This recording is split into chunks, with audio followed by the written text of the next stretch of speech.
Olá, pessoal. Eu sou Ana Volpon, especialista em saúde integral e bem-estar corporativo, e este é o Mindfulcast. Prepare-se para doses de saúde, equilíbrio e plenitude a cada novo episódio. E é claro que este não poderia deixar de trazer conteúdo relevante, de valor, para você viver cada vez melhor a sua vida e, de repente, compartilhar esse episódio com quem você acha que também se beneficiará.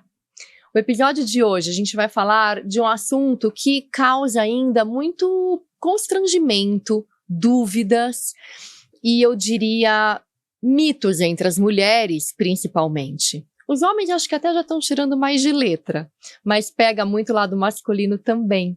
A gente vai falar de alopécia feminina e transplante capilar. Mais do que cabelos, uma reconstrução da autoestima. Para falar sobre isso, eu trouxe um especialista, Dr. Júlio Pierezan. Ele é médico tricologista, especializado em cirurgia de transplante capilar, pós-graduado em dermatologia, membro da Sociedade Brasileira do Cabelo, da International Society of Hair Restoration Surgery e da, meu Deus, já gastei meu inglês aqui, agora vamos para a próxima, e da World FUE Institute. Muito bom.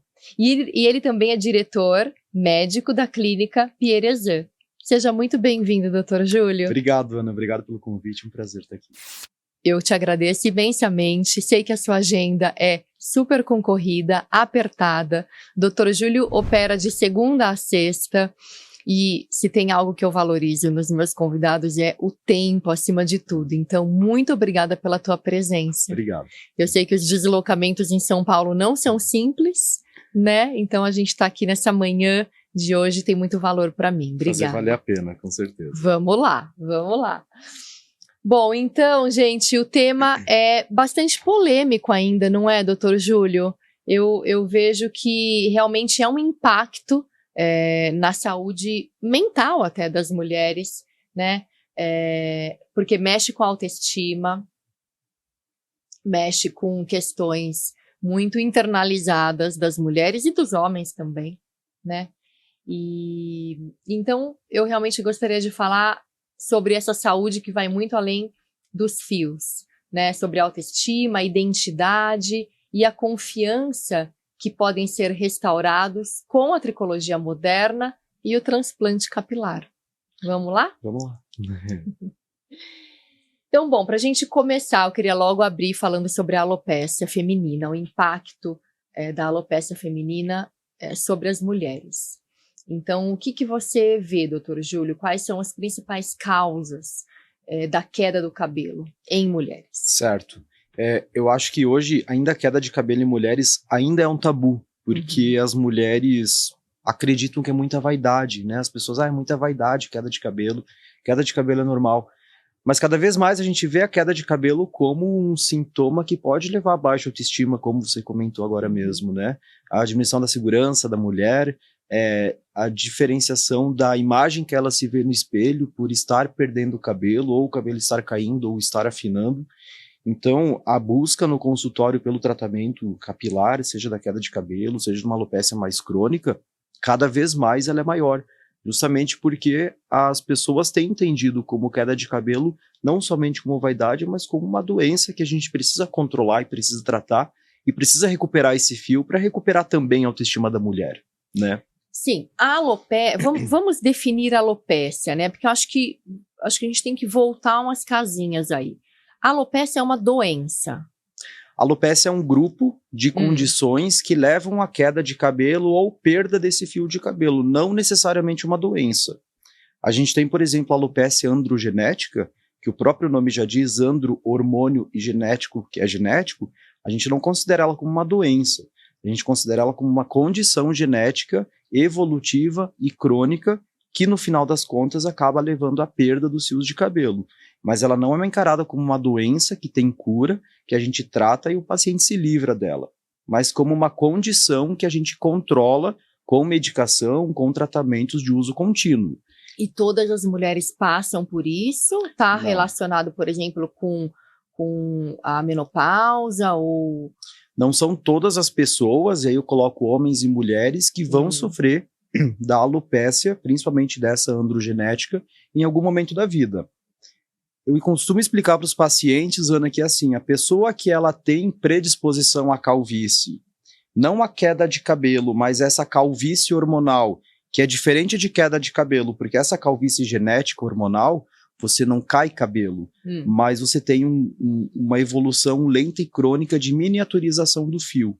Um processo que a gente chama de miniaturização, ele é um afinamento que cada ciclo de cabelo, o cabelo vai ficando mais fino, até ele atrofiar e não nascer mais, então você não vê cabelo cair. Muitas vezes, então, é realmente muito silencioso, não muitas vezes, mas é silencioso, e muitas vezes, era o que eu ia dizer, a pessoa não percebe. Muitas vezes sim. Demora, leva, sei lá, porque o ciclo do cabelo, ele é longo.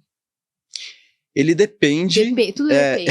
Ele depende. Tudo depende. Na verdade, a gente tem 2 grandes grupos quando a gente fala de alopécias, né?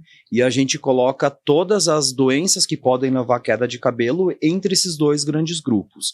A gente tem as alopécias cicatriciais e as alopécias não cicatriciais. E o próprio nome ele já é intuitivo, ele significa que o processo que envolve a perda de cabelo ou cicatriza esse folículo para nunca mais nascer um fio de cabelo novo, ou ele não cicatriza, você teve ou a genética ou algum evento que levou à derrubada desse fio, mas esse fio volta a crescer.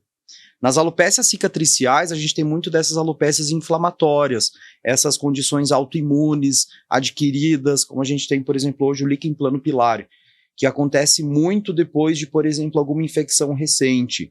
Então, depois desse pico da pandemia que a gente teve, muitos casos de líquen plano-pilar aconteceu, que é uma reação inflamatória localizada no folículo do cabelo.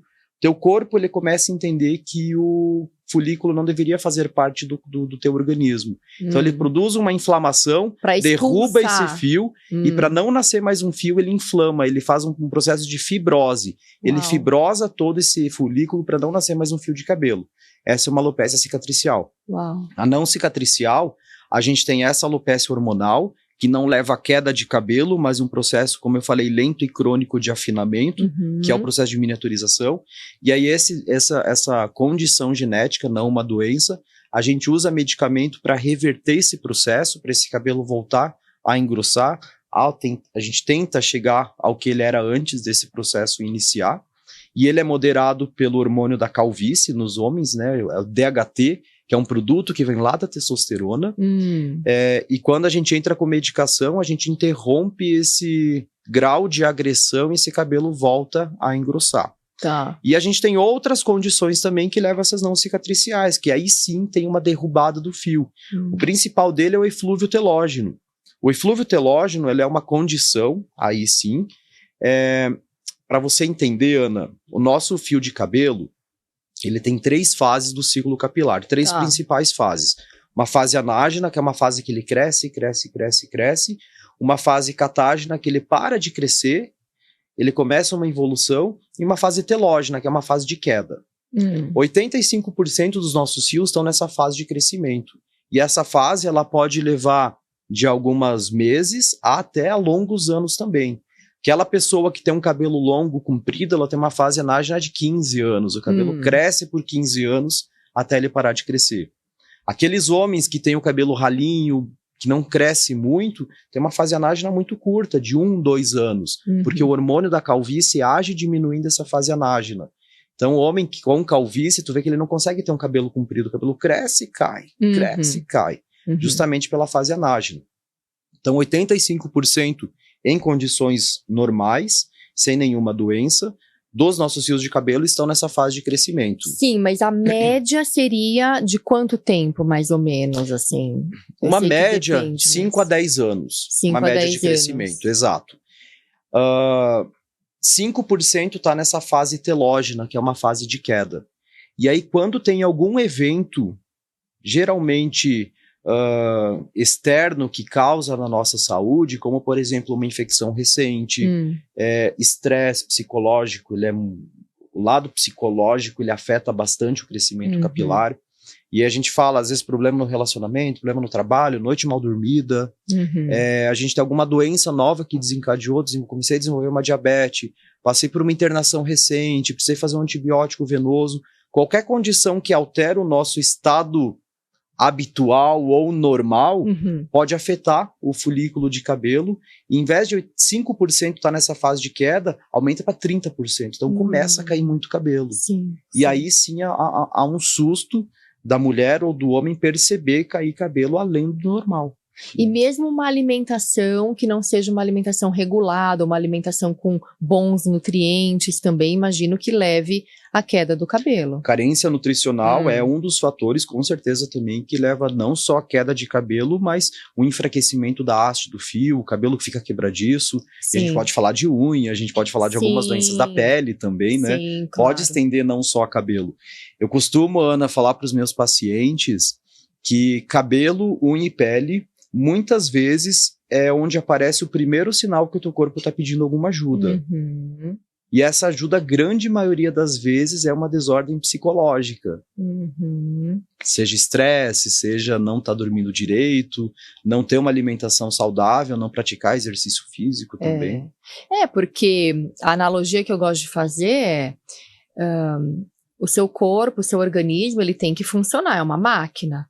E se acha que ele vai, ao invés de mandar nutrientes para o coração ou para qualquer outra víscera, ele vai deixar de mandar para lá para mandar para cabelo ou unha? É óbvio que não. Exato. É o último lugar que vai chegar algum tipo de fiapo, né? Falando em cabelo, um fiapo de nutriente é cabelo e unha, e pele, né? Por isso que são os primeiros lugares aí que a gente consegue observar. Os primeiros sinais de que teu corpo está pedindo alguma ajuda. E muitas vezes, né, quando você disse carência nutricional, o pessoal fala, ai não, mas carência nutricional parece que é uma coisa extrema, mas não, se você opta no dia a dia por fast food, por exemplo, comida processada, ultraprocessada, isso já pode entrar até como uma certa carência nutricional, não é verdade? Com toda certeza. Sim, é muito interessante. Então, bom, entendemos aí o que é a alopécia. A alopécia é um grupo de possíveis causas para queda de cabelo. Queda e afinamento também do fio, dependendo de qual que é a patologia que está levando a queda ou afinamento. Ainda não estamos falando de calvície. A calvície, ela é hormonal. Mas entra como... seria... É um subgrupo das alopécias. A gente tem a calvície. Da alopécia, exato. Entendi. Então faz parte também desse termo. A calvície, ela não é um termo médico, né? A calvície é um termo popular, né? O termo médico que a gente usa para calvície é a alopécia androgenética, que é uma alopécia também, mas ela é hormonal e genética, que costuma levar a calvície. Aliás, a maior causa de calvície nos homens é a alopécia androgenética, que é essa hormonal pelo hormônio da calvície. Entendi. Muito bom. Muito bom ter esclarecido isso, porque a gente vai continuar falando calvície, não é? Ele é um termo muito genérico, que serve aí para todas as alopécias, só é importante a gente ir colocando cada alopécia na gaveta certinho aí, para a gente não ter uma confusão. Porque a gente sabe como, Ana, são diversas as causas, são diversos os tratamentos também. Claro. Então a mulher, ela costuma pensar, eu tô com calvície, eu vou tomar biotina. Muitas vezes ela não tem um problema nutricional, ela não tem uma carência nutricional, ela tem uma alopécia hormonal, ou ela desenvolveu algum outro tipo de alopécia por alguma outra doença que se instalou no corpo dela e desenvolveu uma doença autoimune no couro cabeludo. Então, é muito importante entender que as alopécias, elas não são um grupo só. Existem esses vários subgrupos e cada um merece um tratamento correto, com medicações diferentes também. E para todos teria uma solução viável? Ou, por exemplo, essa que é a cicatrizante, não tem solução? Todas elas a gente consegue em algum grau controlar ou tratar também, dependendo qual é a doença, né? Ou qual a condição genética. É claro, Ana, que se a gente pega uma pessoa que está há 30 anos sofrendo uma agressão hormonal no folículo de cabelo, no folículo capilar, a gente vai entrar com medicação, muitas vezes esse folículo já sofreu tanto que ele já atrofiou e a gente não vai conseguir recuperar o cabelo desse paciente. Depende do timing, né? Que a pessoa vai procurar ajuda. Quanto antes o paciente procura a nossa ajuda no consultório, antes a gente consegue diagnosticar corretamente e aí tratar a via correta que vai precisar. Seja um Sim. medicamento, seja outro, seja, aí sim, algum suplemento nutricional, seja um suporte psicológico. Sim. Você mesmo disse, e eu também, que a alopécia ainda é um tabu. Por que você acredita e vê que é realmente um tabu feminino? Principalmente, Ana, porque eu acredito, e a gente ouve no consultório, um menosprezo das pessoas que não sofrem com a queda de cabelo sobre aquela que sofre. Tipo, mas é só cabelo, o cabelo vai crescer, não te preocupa. Sem entender que às vezes é uma condição que merece controle, que a gente não vai curar, mas que a gente vai controlar. E tempo é cabelo. Se essa paciente demora para chegar no consultório, o grau de resposta tende a ser menor. Tempo é cabelo, adorei isso. Então é um tabu muito grande que as pessoas acreditam, mas cabelo é só vaidade. Na verdade, é muito além disso. Vai da pessoa se enxergar no espelho quem realmente ela é, ou ela começar a se diferenciar, mas não tinha essa calvície, meu cabelo não era tão fino, eu fazia um rabo de cabelo, eu tinha um rabo que era bem mais denso, bem mais volumoso, agora tá um rabo pequeno, né? Tem que colocar aplique, tem que colocar algum tipo de lace, alguma coisa para conseguir... Não, e é engraçado, né? Porque realmente mexe com a autoestima e muitas vezes a gente não se dá conta da profundidade que isso nos atinge, porque o cabelo é a moldura do rosto. E não só isso, parece que é a força. Eu tô falando da mulher, né? Porque, eu não sei, eu acho que os homens, por ter... Hoje em dia mudou muito, né? Os homens, eles estão mais gourmetizados em relação à estética, né? Boa palavra. Não é? Antigamente não tinha nada disso e eles não, enfim, não tinham muitas alternativas, né? Inclusive, outro dia, uma conhecida me disse que, eu falei, nossa, eu tô fugindo um pouco do assunto, mas só para ilustrar. O meu filho, adolescente, ele ama perfume. Eu falei, gente, que coisa engraçada, né? Como é que pode gostar tanto de perfume na cidade? E ela falou que o mercado perfumista para os homens é, assim, exponencial o crescimento, porque o que sobrou para eles, né? Então, a parte de perfume no trato cosmético é uma prateleira importante para os homens. Enquanto que as mulheres têm skincare, tem a parte do cabelo, tem uma série de outros... Corporal também, maquiagem, né? Etc. Então, não que os homens não usem, não possam usar, mas é mais comum que as mulheres estejam mais interessadas nisso. Então, são várias categorias, enquanto para os homens sobrou, sei lá, barba e perfume. E esse é um cenário que mudou muito, Ana. A gente tem visto muito, cada vez mais, os homens preocupados com a imagem, preocupados com a segurança. Eu acredito que o avanço da rede social e da necessidade de você trabalhar muito com a tua imagem, às vezes para você vender o teu produto, né? Ou para você performar melhor na tua empresa, afetou bastante esses homens que antes não se preocupavam com a imagem, ou não notavam, ou não se incomodavam, e agora eles passam a se incomodar. Quando chegou a pandemia, eu lembro que a gente não operava tantos pacientes, a gente operava uns 8 por semana, por mês, mais ou menos. Chegou a pandemia, eu falei, agora não vai mais ter cirurgia, né? Na verdade, durante a pandemia, o número de cirurgias aumentou bastante, a gente chegou a operar mais de 40 pacientes no mês. Uau. Porque os homens começaram a participar de reuniões online. Eu falo homens porque o nosso grande público é masculino. Claro, né? Mas isso também estende para as mulheres. Então você está de frente para uma webcam, numa reunião, você se vendo na tela, geralmente a câmera de cima, mostrando a calvície, mostrando o cabelo mais ralinho, começou a gerar uma preocupação muito maior neles e nelas. Que interessante. Então a busca pelo tratamento capilar aumentou bastante. E se você for fazer uma pesquisa do quanto o campo médico aumentou para a busca de transplante de cabelo e também dos tratamentos das alopécias, é exponencial o aumento da procura das pessoas pelo cuidado com o cabelo. E também, talvez antes, eles não conheciam tantas alternativas, porque não era difundido, não era falado, pouca gente fazia, então até o boca a boca era pequenininho, né? E hoje em dia a coisa tem se expandido de uma maneira mais segura. Acho que hoje é difícil você não conhecer alguém que tenha feito, né? Que tenha feito transplante de cabelo. Acho que é muito fácil você... Não, eu realmente conheço esse meu amigo, já sei que fez transplante de cabelo. O homem conhece alguém que joga tênis com ele, que faz academia, que também já fez transplante de cabelo. Então, realmente, acho que passo a passo, esse tabu masculino do transplante de cabelo e da mulher também de procurar o transplante capilar cada vez mais está menor. Ainda Só fica mais, careca quem Ana. quer, não é? Verdade? Exato, Hoje em ou quem dia, não tem área doadora para tirar cabelo. área doadora. É. Hoje, Ana, as técnicas elas têm evoluído tanto que a gente já faz o transplante de cabelo sem raspar nada. A gente não raspa nem de onde tira, nem de onde coloca.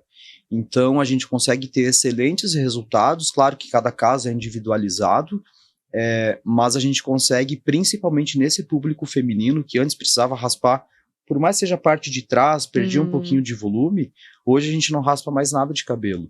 Então, esse tabu também sobre a necessidade da raspagem, a mulher precisar raspar, hoje já não existe. Não é muito conhecido, as pessoas não sabem ainda que a gente faz transplante sem raspar nada, mas já é uma técnica que a gente tem utilizado com uma grande frequência lá na clínica. Que legal. E a área doadora é só do próprio couro cabeludo, ou o homem, por exemplo, da barba também poderia ser a área doadora? A gente faz transplante, a gente chama de body hair transplant, que é a retirada de pelo corporal, principalmente da barba e do tórax do homem. Tórax. Né? A gente utiliza essa técnica quando a oferta de folículos da região doadora do couro cabeludo não é o suficiente para uma cobertura maior. Então a gente aí parte para a extração corporal, como uma opção para complementar ou aumentar o número de folículos para fazer o transplante. Entendi. Na mulher, realmente só couro cabeludo. Sim. Bacana. E as consequências emocionais e sociais da perda capilar? Acho que ela passa por bastante. Tem uma história, por exemplo, de uma paciente que eu acho que ela cabe bastante aqui. Ela sempre falou que ela gostaria de estar na frente das câmeras. E ela sempre trabalhou no pós-câmera, atrás das câmeras. Sim, no backstage. No backstage, exatamente. Ela é uma atriz e ela trabalha muito com produção de eventos, produção de peças teatrais, na verdade. E ela falava que ela queria estar na frente das câmeras. O sonho dela sempre foi estar na frente das câmeras. E ela só não se encorajava em estar na frente por causa da calvície. Então, das pessoas, ela tá num palco, as pessoas estarem olhando para ela e a pessoa que é calvo, o homem ou a mulher, quando você vai conversar com alguém, a pessoa já só imagina que ela tá olhando no ponto fraco, que é o cabelo. Então, você se expor com uma fragilidade emocional para um público, seja uma plateia, ou seja na frente da câmera, aparecendo nas redes sociais, gera uma insegurança muito grande a ponto da pessoa preferir ficar no backstage, né? E era a profissão dela, né? Era o que ela realmente gostava. A gente tem outros pacientes que trabalham hoje muito com mentoria, e de uma maneira pela calvície, gerando uma insegurança, gerando um desconforto, acabava não performando tanto quanto hoje performa depois do transplante de cabelo. Porque a gente sabe que a insegurança emocional, ela te deixa fragilizado a ponto de você não demonstrar confiança. Sim. E no mercado onde você precisa demonstrar confiança, entendimento, respeito, você não estar bem consigo mesmo acaba afetando esse ponto, tanto profissional quanto pessoal. Então, realmente, aquilo que a gente falou, vai muito além da vaidade. Sim. Né? Traz a questão de segurança, amor próprio. Não, sem dúvida. E eu estava justamente dizendo, até por falta de conhecimento de alternativas possíveis, talvez a mulher, né, e o homem vai se enquadrando e se apequenando. Então, não que um cabelo curto não seja legal. Eu acho que um cabelo curto, falando do lado feminino, é muito bonito, um bom corte, mas de repente não era isso que a mulher gostaria de ter feito. E ela cortou o cabelo porque o cabelo começou a enfraquecer, porque começou a cair, porque começou a ficar fino, porque não tem volume para deixar comprido. Então ela foi e fez um corte de cabelo curto. Eu mesma, por muitos anos, tive cabelo bem curtinho, mas muito curto. Quem lembra de mim dessa época fala, nossa, Ana, mas ficou tão legal, ficou tão diferente, ficou tão... mas assim, para uma mulher manter um cabelo curto, ela tem que ter, tem que ter culhão. Porque não é brincadeira. Não é brincadeira. O cabelo comprido, a gente... tem mais manobras a serem feitas. Você prende, você joga põe um outro prendedor, passa um negócio no cabelo, faz um babyliss. Agora o curto você fica com menos alternativa, né? Então, e eu cortei justamente porque eu acho que a vida útil do meu cabelo, você falou o termo A fase anágena, médico, a fase de crescimento. a fase anágena, ela de crescimento, ela é curta. Por isso que eu te perguntei qual é a média, porque imagina, meu cabelo não cresce 15 anos.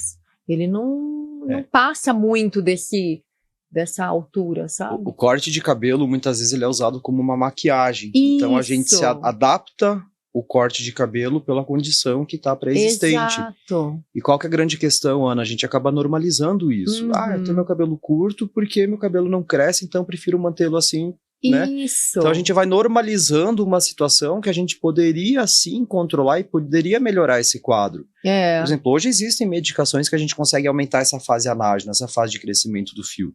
Então a mulher que opta por manter um cabelo curto, não por vontade própria, mas por uma questão de adaptação à condição dela, a gente consegue sim devolver para ela um cabelo mais longo, um cabelo mais forte, um cabelo muitas vezes mais grosso, para ela conseguir usar o penteado do jeito que ela quer e não estar refém em algum tipo de penteado.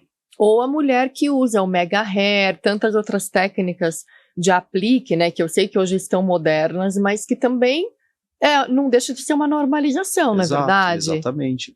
Então, é importante a gente saber que a saúde do couro cabeludo e essas condições a gente consegue controlar, equilibrar, Sim. E a grande maioria das vezes melhorar também, a ponto da mulher ou o homem não estarem refém a algum adorno ou propriamente algum tipo de corte de cabelo. O homem que só usa boné ou o homem que só usa o cabelo raspado, porque não quer que mostre, né, que seja... Ou o homem que, quem não tem um avô, não teve um avô, um tio, que fazia aquele penteado assim, ó, que penteia daqui pra cá, pra cobrir. Gente, tá todo mundo vendo que, né, pra você que não tá funcionando. Entender o grau de fragilidade, né, do quanto que isso afeta. Não é? O homem tem muito uma questão de angulação de fotos, então o homem geralmente ele tem as entradas, então tem angulação da foto para não aparecer tanta entrada. Olha aí. Então a gente consegue imaginar, por mais que queira dizer não me incomodo com isso, que a pessoa realmente ela tem um grau de incômodo, um grau de desconforto. E hoje, que nem você falou, hoje só é calvo quem quer, porque a gente consegue sim restabelecer alguma melhora importante, nem sempre, porque depende de questão de área doadora, falando do transplante, sim, mas as condições a gente consegue equilibrar e controlar muito bem. Sim. Aliás, a ciência capilar está avançando bastante, seja com essa técnica da cirurgia sem raspagem, seja com novos procedimentos que a gente tem utilizado, avanço das terapias regenerativas, que a gente utiliza a própria célula do organismo da pessoa para estimular o crescimento do fio.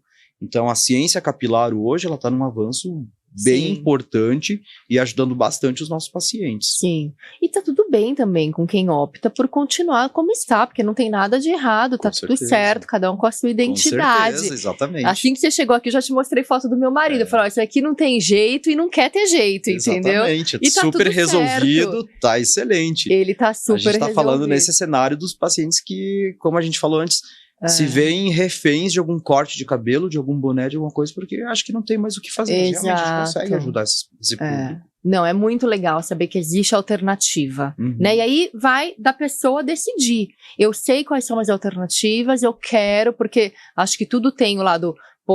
tem benefícios e tem aí contraindicações ou, sei lá, paradas estratégicas que a pessoa vai ter que dar se fizer uma cirurgia. Algum tratamento prévio fazer. Exato. Acontece tem gente muito, que não Ana. quer topar o preço, né? Não quer pagar pra ver. Com e certeza. tá tudo certo. Mas pelo menos ele vai ter a decisão, o poder de escolha. Eu acho que isso que é o bonito. De entender que existe uma opção, mas eu optei por manter assim e tá tudo bem. Tá tô tudo resolvido bem. com isso. Verdade. De repente, até isso leva a pessoa a uma liberdade de expressão. Olha, sabendo que eu tenho escolha e optando por não fazer, eu me sinto agora mais segura ou mais seguro. Não tem isso? Com toda Porque eu acho que certeza. a dúvida é o que deixa a pessoa assim instável emocionalmente. Verdade. Né? Concordo Decide, contigo. o que você quer? Vai ou não vai? Mas quando a pessoa não tem escolha, aí ela fica refém ou sempre em dúvida. Né? E aí isso emocionalmente realmente desestabiliza. E isso realmente acontece, Ana, o que você disse, a gente vê na nossa prática. Muitos homens que vão lá na clínica, e algumas mulheres também, em busca do transplante, eu mostro o que a gente vai conseguir fazer. A pessoa, acho que não. Pra mim, vou continuar assim que eu vou me gostar mais. tá tudo certo. Pronto. Tá tudo certo. E acho que ela passa desse momento de indecisão, de, nossa, será? Como que vai ficar? Acho que eu não vou gostar. E ela passa a assumir uma identidade realmente que condiz com ela. Aí se liberta. Exatamente. Que legal isso, não é? Você vê como é a nossa mente, né? Porque a gente se aprisiona nessa mente, não é verdade? É verdade. Você que estuda psicologia consegue compreender isso de uma maneira bem importante, né? É isso mesmo. Não, é uma área maravilhosa. Eu imagino. E tá tudo interligado. Eu falo para os meus pacientes, eu acho que 80% dos pacientes que pisam lá na clínica, eu acabo recomendando uma terapia, uma consulta, um segmento com um psicólogo, pela importância que a saúde mental tem, não só sobre cabelo, né? Mas como a gente está falando de cabelo, saúde as quedas integral. de cabelo, tudo mais, exato. Eu acho que um terapeuta, um psicólogo, todo mundo deveria ter, assim como um dentista, assim eu bato como um ponto advogado. semanal no meu.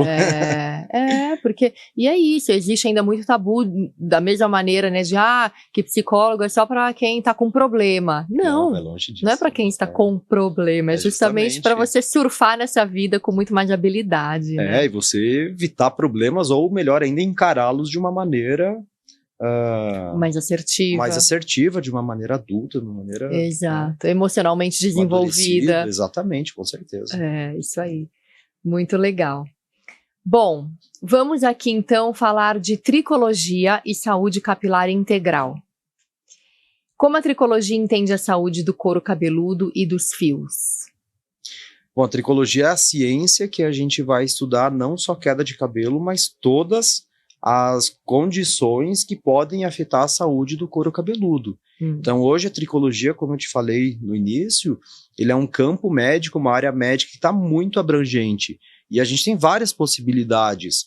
A gente tem tanto possibilidade de tratamento medicamentoso, como tratamento regenerativo com a própria célula do paciente, como os óleos que a gente utiliza bastante, óleo de alecrim, por exemplo, entende? Então, a gente consegue ter um auxílio muito grande, não só de medicação, mas também de suporte, seja emocional, seja nutricional. Então a gente entende que a tricologia ela é uma área ampla e a gente fala muito de saúde integrativa, porque a gente consegue trazer as características de várias outras especialidades, seja nutricional, seja psicológica e tudo mais, para dentro do campo da tricologia. Eu achei muito interessante você trazer o óleo essencial de alecrim. A essencial foi por minha conta, né? Eu que falei. Você não falou óleo essencial. Não, eu falei, mas... mas é por aí. Porque tangencia muito o Ayurveda.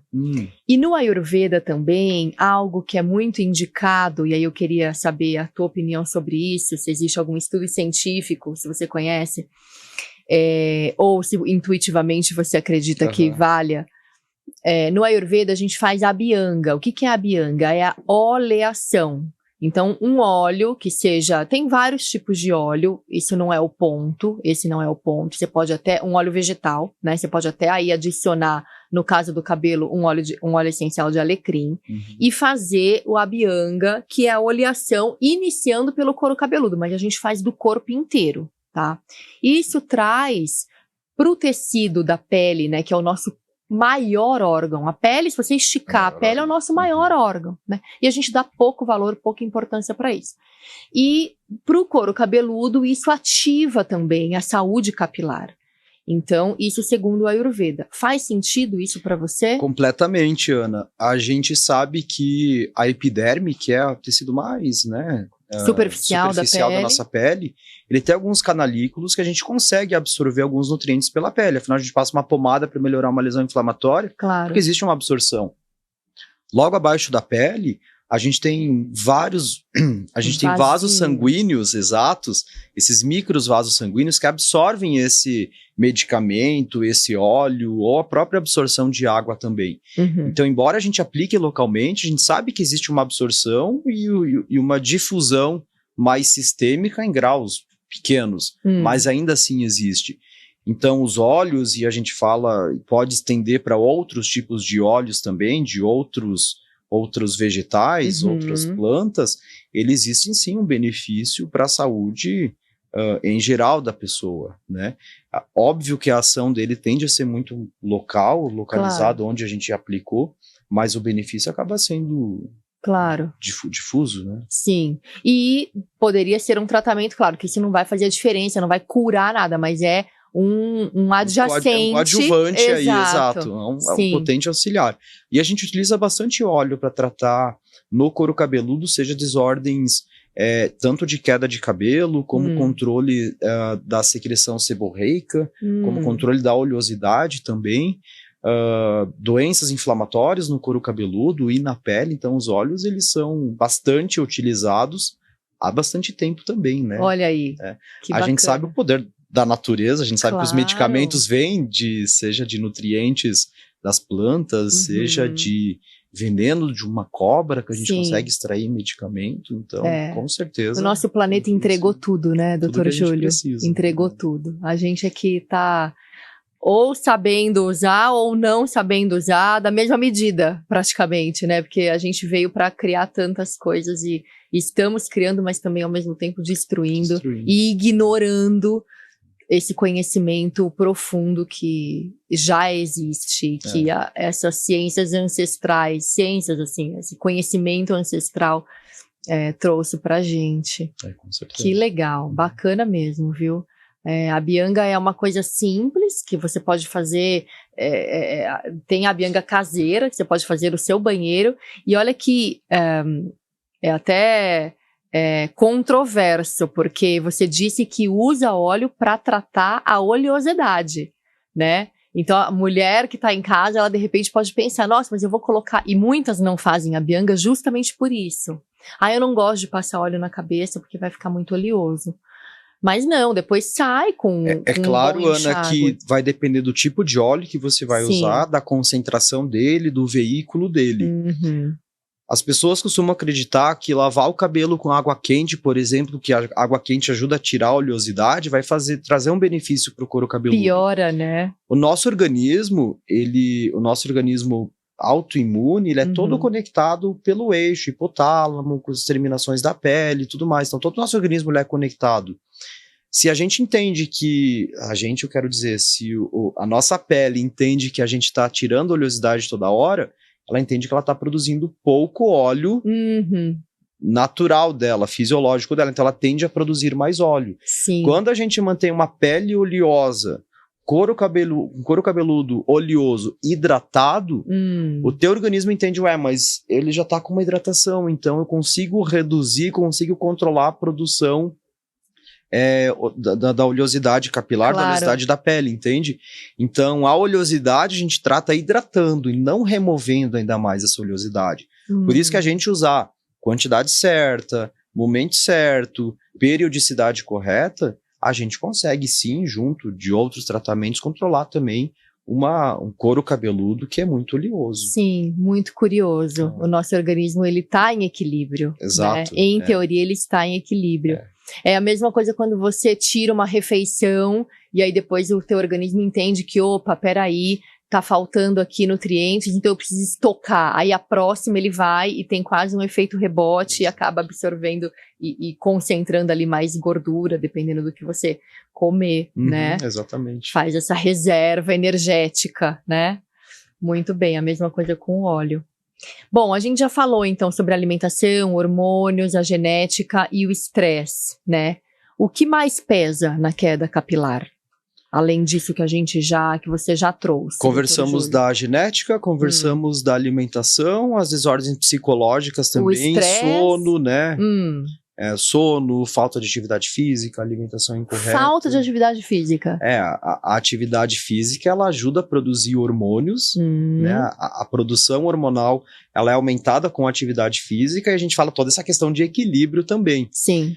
Falando em hormônio ainda, Ana, eu não comentei antes, mas é importante saber que o homem ele tem um ciclo capilar diferente da mulher. A calvície nos homens tende a ser mais cedo do que na mulher. A gente começa a ver o homem perdendo cabelo ou ter esse grau de afinamento lá em torno dos 20 anos, iniciando esse processo, é quando a gente tem um pico da ação da testosterona, né? Ela está agindo de uma maneira mais intensa. Certo. Na mulher, a gente começa a ver calvície, essa calvície de afinamento, cabelo mais fininho, principalmente ali no período perimenopausa, pós-menopausa, que ela começa a perder mais cabelo. Sim. Porque o hormônio feminino, ele é um hormônio protetor para o fio de cabelo ou para esse ciclo de afinamento. O homem não tem tanto hormônio feminino, obviamente, como tem a mulher. Então, a testosterona aumentou ali na fase da puberdade, ele começa a ter um grau de afinamento. A mulher passa por esse processo, mas ela tem um hormônio feminino protegendo o fio de cabelo dela, o folículo de capilar. Tá. Então, esse hormônio feminino ele vai diminuir quando ela começar lá aquele período da perimenopausa, pós-menopausa, que ela tem aí sim diminuição do hormônio feminino e o hormônio masculino aí começa a agredir mais o fio de cabelo dessa mulher. Muito curioso. Então, tanto que existem medicações disponíveis no mercado para aplicação no couro cabeludo, que é essencialmente o hormônio feminino que a gente pode aplicar no couro cabeludo para voltar a proteger esse fio do cabelo desse processo de afinamento. Tá. E por que algumas pessoas são calvas ou não? Né? Acho que essa é uma pergunta, mas todo mundo vai ter calvície em algum momento? Você me perguntou isso em algum momento da entrevista? Sim. Nem sempre eu te respondi. Porque, na verdade, é assim. Eu estava justamente associando a perimenopausa. Eu estava justamente pensando nisso. Se você tem a tendência ao afinamento, sim. As pessoas que têm calvície, a gente fala aquela calvície hormonal que leva ao afinamento lento e progressivo, não a queda de cabelo, mas ao afinamento, é porque, em termos para conseguir entender, na raiz do fio do cabelo, a gente tem 2 bracinhos que a gente chama de receptores androgênicos, que são receptores que captam a testosterona que está passando na corrente sanguínea, pega ela por esses 2 bracinhos, joga para dentro do folículo, dentro da célula, e lá dentro da célula vai ter uma molécula que vai transformar essa testosterona no DHT, que é o hormônio da calvície. E esse DHT, que é a dihidrotestosterona, que leva esse processo que eu citei antes de miniaturização do fio. Entendi. Então, as pessoas que têm esses bracinhos, elas vão sofrer por essa agressão hormonal. As pessoas que não têm calvície, é porque elas não têm esses bracinhos no folículo. Então, vai passar a testosterona, ela vai passar livre porque não vai ter nenhum bracinho jogando esse hormônio para dentro do cabelo. Ah, entendi. Por isso que a gente fala que ela é genética, porque esses bracinhos a gente recebeu na nossa formação uterina. Entendi. Na nossa formação embrionária, a nossa célula desenvolveu esses bracinhos. Por isso que ela é passada de origem genética. Entendi. E, em teoria, a genética mais forte para a calvície é da mãe, mas não só, né? Você estava me explicando. Não necessariamente, exato. A expressão genética ela tende a ser maior da origem materna, mas não significa que você não pode receber essa herança de origem paterna também, mas a expressão maior realmente é da origem materna. Existe esse senso comum, né, de que é da mãe, a calvície é da mãe, então não necessariamente. Não necessariamente. Tá, legal, ótimo saber. Não, eu tô aqui pensando aqui nos meus cabelos, entendeu? Então, vamos lá. Como que você descobre isso daí? Se existem os bracinhos ou não? Você consegue detectar isso? A gente consegue, Ana. Quando o processo de miniaturização, ele leva alguns sinais que a gente consegue captar conversando com esse paciente, entendendo a história evolutiva, né? Quando começou, como que começou, que lugar que é, cai, não cai, tá percebendo afinar. Então, na própria história do paciente, quando ele conta, a gente já consegue perceber sinais que a gente vai colocar nessa gaveta aqui e vai colocar nessa outra gaveta aqui, essa queda de cabelo, essa calvície. Tá. Na dermatoscopia, que é um exame médico que a gente utiliza uma lupa para enxergar o couro cabeludo, a gente também consegue observar sinais que falam a favor dessa alopécia hormonal ou a favor de um outro tipo de alopécia. Seja a alopécia areata, que é aquela que abre uma placa, seja a tricotilomania, que é aquela que a pessoa arranca o fio de cabelo, né? Por ansiedade e tudo mais. Uma automutilação. Exato. Então a gente consegue observar sinais indicativos de que é essa condição aqui ou é essa. Seja na conversa, seja no exame físico e algumas vezes com exames de sangue também. Tá, entendi. Então, por isso que a gente fala, tempo é cabelo. Por isso que o paciente, o quanto antes, ele deve procurar o atendimento de algum profissional habilitado para conseguir fazer um diagnóstico correto e um tratamento assertivo também. Sim, muito legal. E o transplante capilar? A gente falou já um pouquinho, né? Mas existe aí da técnica a transformação, né? Então, o que mudou na ciência do transplante nos últimos anos? Bom, antigamente, você deve conhecer algum paciente, tem várias personalidades aí, que faziam aquela cirurgia que ficava uma cicatriz de orelha a orelha. Era uma técnica antiga, que ainda hoje se utiliza, mas cada vez menos, que você tira um retalho de pele do couro cabeludo, você tem que dar ponto para aproximar esse tecido, então fica com uma cicatriz De linear, fora a fora, era de isso? orelha a orelha, né? Passando Da região atrás. doadora, exato. Não avançava muito para frente, um pouquinho mais posterior. Tá. Então você tirava esse retalho de pele, levava no microscópio, fatiava esse retalho em vários folículos e aí você implantava. Ai, Então você tinha esse desconforto. tipo uma grama. Você fazia. Isso. Eu tô pensando Mais assim ou num menos tapete isso. de grama que você ia. Tira graminha por graminha, basicamente isso. A técnica ela evoluiu muito a ponto de hoje a gente conseguir tirar fio por fio. Então a gente não tem mais uma cicatriz linear, mas a gente tem folículo por folículo que retira. E a gente tem esse cuidado de áreas que a gente retira, a gente deixar fios de cabelo entre essas áreas, para esse fio que a gente retirou não fazer tanta falta. E esse que ficou cobrir esse fio retirado. Claro. Lembrando que a gente não tem poder de ainda, eu acredito, de a gente fazer fios novos, embora a terapia regenerativa está num caminho bastante assertivo. Mas a gente vai mover esse fio de um lugar para o outro. Tá. Eu falo para o paciente como se a gente tirasse uma planta com a raiz dela desse lado e vai levar para outro lugar. Certo. Aqui onde tirou ele não vai nascer mais. Não ele vai tem nascer planta porque a raiz nova. está lá. Tá, entendi. Então a gente tá transplantando de uma região para outra, exatamente. Da onde você tirou aquela planta com raiz, não nasce outra. Mais. A raiz foi junto para aquele novo local. Que é onde esse fio vai nascer. Certo. Exato. E não significa, Ana, que a gente tirou um fio dessa região onde não tem esses bracinhos pro hormônio e levou para cima que ele vai adquirir esses bracinhos. Então o transplante não muda a genética do fio. Esse fio transplantado, ele não vai afinar e levar essa calvície que ele teve, mas ele vai se comportar como qualquer fio de cabelo, que tem aquela vida de crescimento, queda, crescimento, queda. Então ele é fio que cresce, cai constantemente. Ah, tá, entendi. As pessoas vida acham, que Ana, segue, né? vida que segue. Vida que segue. As pessoas acham que, eu transplantei cabelo, meu cabelo não vai mais cair. Na verdade, ele vai cair porque ele tem um ciclo normal. Claro. Ele não vai afinar, que é o que levou àquela calvície prévia do paciente. Então a técnica ela tem avançado bastante a ponto da gente conseguir tirar fiozinho por fiozinho e hoje, como eu citei antes, a gente poder fazer a cirurgia sem nenhuma raspagem do couro cabeludo, o que facilitou muito, principalmente para as mulheres que não gostariam de ter alguma parte do cabelo raspado, para a gente poder retirar esses fios, e também esses homens que trabalham muito com imagem, altos executivos, que tem que passar sempre essa questão, essa imagem de segurança, de confiança, não pode mostrar alguma imagem de fragilidade por ter raspado o cabelo, então é um público que tem procurado bastante para fazer a cirurgia sem raspagem. Sim, porque antes você tinha que raspar o cabelo, não inteiro. Você disse que raspava uma parte na área doadora. Isso. Na mulher, a gente costumava abrir uma janelinha bem atrás aqui da nuca de raspagem para retirar os fios dessa região. Deixava-se uma área de cabelo comprido embaixo, todo o cabelo em cima. Com o cabelo solto esconde, com o cabelo preso a parte de baixo esconde também. Mas realmente existia uma questão de diminuir o volume do rabo, né? Porque a gente acabava raspando uma região dessa... E não nascia novamente. Naquela região não nascia novamente. Não nasce os fios que a gente retirou, e a gente não retira tudo, a gente tira um, deixa um, tira um, deixa um. Então diminui-se o volume, mas tem ainda fio lá. Entendi, tá. E agora, e a diferença então entre o transplante feminino e o masculino? Existe diferença hoje em dia? Basicamente, no transplante é a mesma técnica, a gente faz da mesma maneira. O que diferencia é o nível de perda de cabelo e o tipo de perda de cabelo.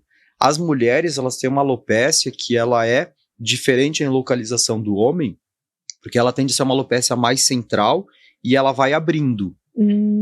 A gente não vê mulheres com, por exemplo, a coroa aquela masculina que abre uma placa lá atrás. E dificilmente aqui essa entrada lateral também. O que você observa em mulheres é esse afinamento da linha média que parece que ela está aumentando. É um tipo de calvície da mulher, que pode acontecer em homens também, mas geneticamente a mulher ela tende a ter uma calvície mais central e difusa. Então a técnica do transplante é a mesma, só o planejamento cirúrgico, a maneira de implantar que ele é diferente do que no masculino. Sim. Você comentou comigo sobre o tempo de cirurgia, é um tempo importante de cirurgia, mas além disso eu quero que você comente, mas por favor também, sobre os resultados em relação a tempo, as expectativas e os limites, né, do procedimento, quanto tempo a pessoa precisa ficar em repouso, enfim, esses detalhes. A técnica hoje, ela realmente é uma cirurgia demorada, a gente leva de 8 a 12 horas, às vezes até mais, porque a gente retira fio por fio. Na minha clínica, todo fio que a gente retira, a gente leva para microscópios, para a gente lapidar esse fio melhor, tirar aquela pelezinha que não precisa implantar, a gente deixar esse fio mais fininho, para quando a gente for implantar nesse paciente, a gente fazer cortes cada vez menor no couro cabeludo do paciente, que cortes menores, a gente tem um trauma. Claro, uma recuperação menor, mais rápida. Recuperação mais rápida, menos processo inflamatório. Então a cirurgia, ela é uma cirurgia demorada. Quando a gente vai para a necessidade de retirar pelos corporais, a gente aumenta ainda mais esse tempo cirúrgico. Desculpa te interromper, mas já tenho uma dúvida.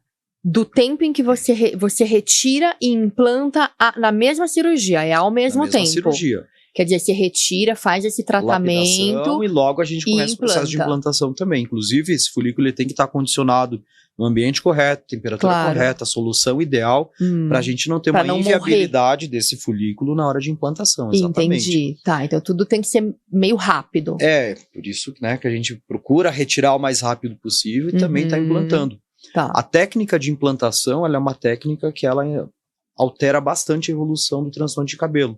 Muitos lugares, ou lá no começo, a gente utilizava a pinça para fazer implantação. Então a gente fazia um corte no couro cabeludo, pegava com a pinça na raiz desse fio de cabelo e planta lá nesse buraquinho que a gente abriu, né? Tá. Quando você pega com a pinça na raiz do fio do cabelo, na raiz desse fio existe todas as células tronco, que é o que vai ajudar a formação do novo fio de cabelo. Sim. E quando você está traumatizando com a pinça, mastigando, a gente acaba destruindo essas células. Claro. Hoje a gente utiliza uma ferramenta que é o implanter. O implanter a gente não acaba não manipulando a raiz do fio do cabelo, a gente pega pela haste desse fio, adapta ele numa agulha que tem uma fenda, então a gente consegue enganchar esse fio, entra com essa agulha lá, e a gente tem uma ponta que a gente aperta e ele empurra o fio para dentro. Gente, é um trabalho minucioso. Exatamente, por isso que a gente tem uma cirurgia demorada.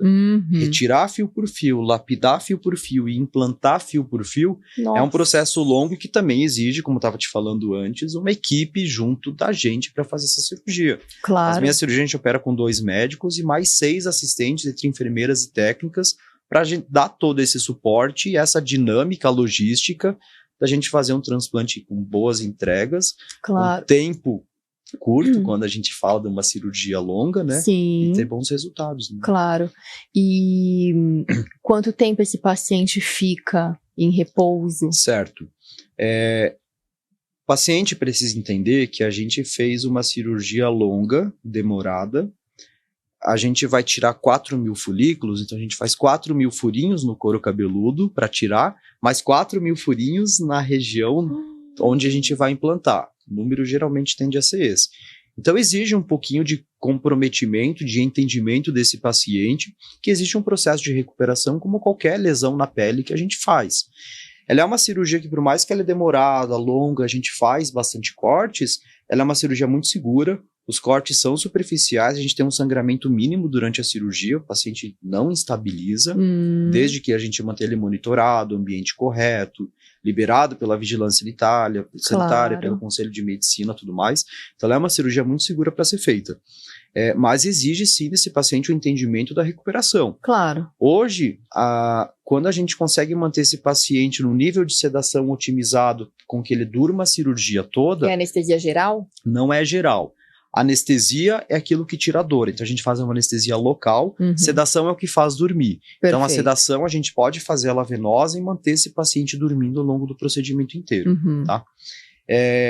Quando a gente tem uma sedação otimizada, esse paciente está dormindo, está confortável, não está acordado, incomodado, a gente não precisa colocar tanto volume anestésico, porque esse paciente a gente anestesiou, ele está dormindo, ele está bem, ele está sem dor, então esse volume anestésico quando se coloca em excesso, quando a gente não faz uma sedação otimizada, uma sedação perfeita, esse volume anestésico ele leva uns 5, 7 dias para absorver, é aquelas cirurgias que a gente vê o paciente com o rosto muito inchado no pós-operatório, que esse líquido até ser absorvido, ele vai migrar no rosto do paciente e pode ficar com um aspecto estético um pouquinho prejudicado no começo. Então, a gente otimizar a sedação permite ter resultados melhores também. Questão de dor, a dor ela é muito bem controlada com analgésicos, com medicações até simples.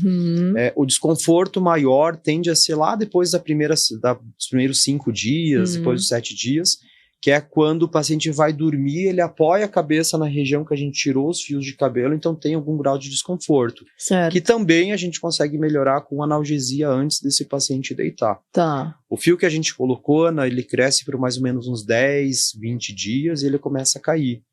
E ele vai voltar a crescer lá pelo 3º, 4º mês de cirurgia.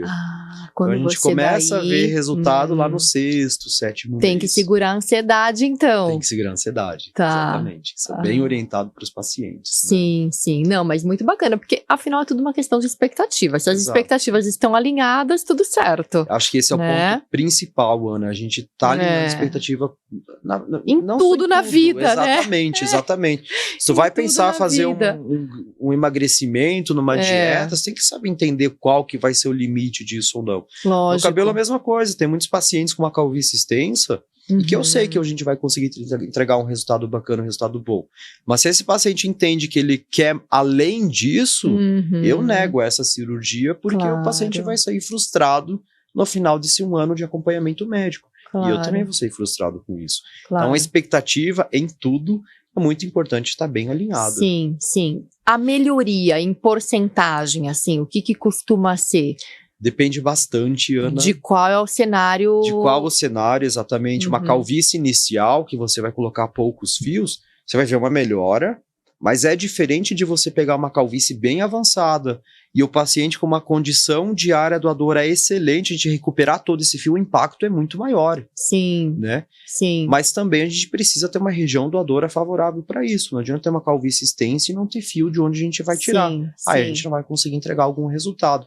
Então, responder essa pergunta, ela é muito abstrata. Subjetiva. Exato, porque depende de vários fatores aí. Claro, não, e é justo isso. De repente, uma pessoa que não é tão calva e que vai ter uma melhoria de 10% e ainda assim vai parecer pouco. Mas uma que tem uma calvície extensa, como você disse, vai melhorar 40%, ele vai ficar feliz da vida. E assim como eu falei que muitas vezes a gente nega por não entregar a expectativa, às vezes eu entendo que o resultado que a gente vai conseguir entregar não vai ser um resultado muito bom. Sim. Eu falo para esse paciente, olha, você não tem tanta região doadora, você vai fazer um investimento considerável financeiramente, você vai ter um resultado aqui que não vai ser bacana. Ele, doutor, o mínimo que tiver eu já tô feliz da vida. Olha só. Aí por mais que eu entendo que não vai ficar, porque é muito subjetivo, o que é bom pra mim às vezes não é bom pra ti. Claro. Né? E vice-versa também. Acho que mas depende se esse paciente alinhou a expectativa, ele entende, olha, doutor, se colocar 1000 fiozinhos de cabelo aqui eu já vou estar feliz, a gente faz isso, ele sai feliz da vida, acho que o objetivo é esse. Né? Depende do tamanho da dor, né? O tamanho da dor daquele paciente, o incômodo dele. Então, muito legal. Não, eu vejo assim, o seu trabalho realmente regenera vidas. Não são cabelos, né? Regenera vidas. A pessoa fica muito mais potente. Não é só sobre cabelo, é sobre a vida que você vai recuperar depois dessa cirurgia. É muito legal o seu trabalho, viu, doutor Júlio? Adorei te conhecer. Prazer. Assim, o seu trabalho, muito legal, a sua maneira de conduta, né? A maneira como você lida com os pacientes, de alinhamento de expectativas, muito bacana mesmo. Não, doutora Júlia, a gente cobriu muito bem, assim, acho que foi um episódio muito bacana, acho que vai ajudar muita gente por aí, né? Que com precisa certeza. dessa informação. Esclarecimento, entender que existem opções pra gente melhorar. Isso, é disso que eu gosto, é de opções, né? As pessoas entenderem que não precisam se contentar com o que tem, existem soluções viáveis e possíveis e cada vez mais modernas para vários tipos de alopécia. Perfeito. Que foi uma aula para mim, isso tudo hoje. Chegamos ao momento receita da vida. Então, doutor Júlio, qual é a sua receita para viver com autenticidade? 3 ingredientes. 3 ingredientes para autenticidade: segurança emocional, terapia e autoaceitação. Bravo! Muito bem, Terapia é muito importantíssimo. bem. Terapia é importantíssimo, gente. Guarda essa. Bom, falando em autenticidade, eu tenho o meu livro que eu quero te presentear. Autenticidade, o melhor tempero da vida. Disponível na editora Diostre, na Amazon e nas principais livrarias do Brasil. Esse é seu, Dr. Júlio. E aqui, ó, autenticidade, o melhor tempero da vida. Pra mim. Obrigado, te falei que eu já vou ler hoje ele ainda, né? Então, Dr. Júlio vai pegar um voo longo hoje e já vai ler meu livro. Olha que delícia. Eu quero deixar uma dedicatória. Obrigado, Ana, pelo presente. Doutor Júlio, por favor, deixa aqui os seus contatos, onde as pessoas podem te encontrar para fazer agendamento, conhecer mais sobre o seu trabalho. Certo, o meu Instagram é o Dr. Júlio Pierezan, com Z-A-N, e também pode procurar a gente pela Clínica Pierezan, nas redes sociais. O site é pierezan.com. Muito É um prazer bem. receber todo mundo na clínica, ajudar, questão de cabelo, e vai muito além disso, como a gente falou, de autocuidado, de bem-estar, mais. Ai, muito legal, doutor Júlio. Parabéns pelo seu trabalho, parabéns por essa dedicação que você tem. A gente vê, né, na energia que realmente você faz o que ama e isso faz toda a diferença no resultado do paciente, com certeza. Com toda certeza. Obrigado pelo convite, obrigado pela oportunidade. E eu agradeço você que ficou com a gente até aqui. Muito obrigada pela sua audiência. Se você ainda não é inscrito, se inscreva no canal, não custa nada. Aí você aperta o sininho, ativa o sininho para receber todos os novos episódios, toda quinta-feira ao meio-dia. E no Spotify, você pode ir ali nos 3 pontinhos e avaliar também esse programa com 5 estrelas. É muito importante para a gente continuar levando essa mensagem de maneira cada vez mais ampla para o maior número de pessoas. Aproveito para te pedir que não perca nenhum novo episódio e compartilhe esse com quem você acha que se beneficiará desse conteúdo. Um beijo com muito carinho. Te vejo na próxima quinta. Tchau!